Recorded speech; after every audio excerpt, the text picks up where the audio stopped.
ஒரு ஊர்ல ஒரு பாட்டி இருந்தாங்க. தாத்தா என்ன பண்ணிட்டு இருந்தாரு? இன்னொரு பாட்டியை செட்டப் பண்ணிட்டு ஊரை விட்டு ஓடி போயிட்டாரு. நடுவ கொஸ்டின் வேறயா? Relax relax. அந்த பாட்டி இருந்தாங்கல்ல, அவங்க வடை சுட்டாங்க. என்ன வடை? ஆம வடை, உளுத்த வடை, பருப்பு வடை. டீட்டெயில நான் சொல்றேன். வடைய காக்கா தூக்குச்சு, நரி வந்து காக்காய பாட சொல்லுச்சு. காக்கா பாடுறதுக்கு வாயை திறந்துச்சு, நரி வடைய தூக்கிட்டு ஓடிடுச்சு. அப்படி போடு, அடி அடி செல்படி. என்ன என்ன?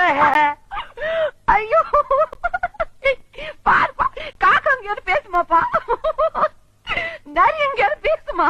லூசு லூசு. என்னது? நான் லூசா? நான் லூசா? இதுக்கு தான் ஆரம்பத்திலே கதை வேண்டாம்னு சொன்னேன். கேட்டியா நீ? அப்ப இத்தனை நாளா நரிக்கதை கேட்ட தமிழ்நாடு ஜனங்கள லூசா? ஏன் லூசு?